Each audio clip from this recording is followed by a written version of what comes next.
On paper, the KTM 690 Duke should be a near-perfect motorcycle.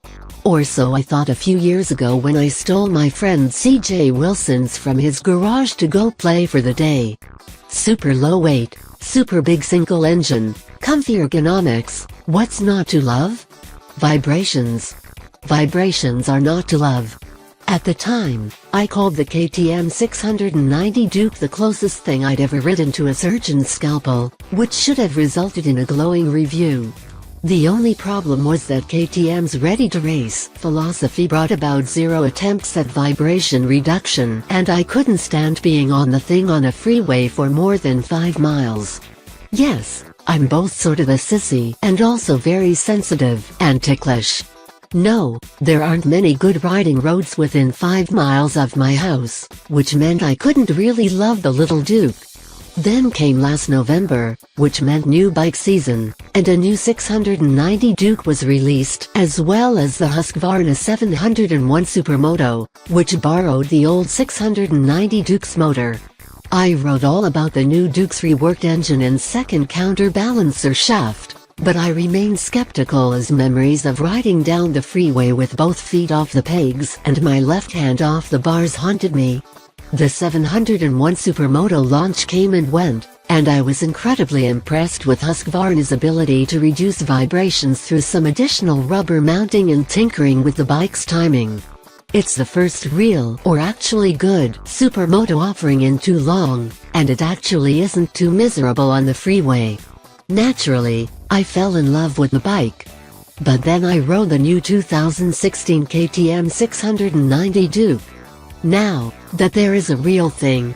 The new cylinder head, additional counterbalancer shaft, and moreover square cylinder design dramatically reduce vibrations, increase horsepower by 7% to 73 horsepower, increase torque 6% to 55 pounds-foot, and give you 1000 RPM more to play in.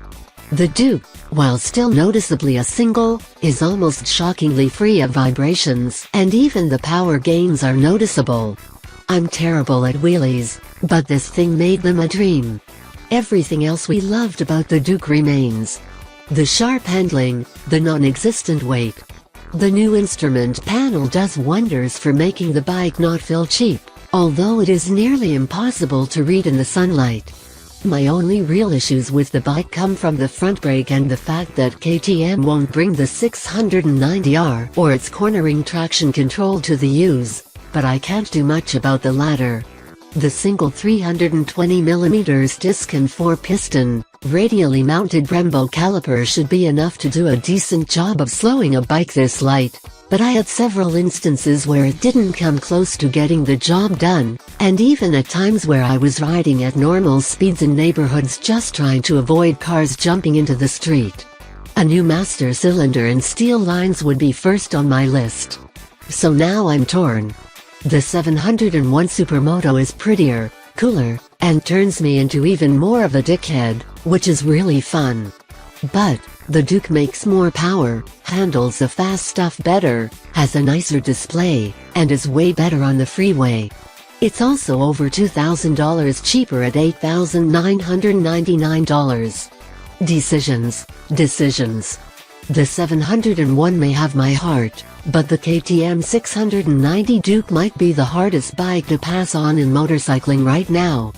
Because dank woolies and shredding canyons.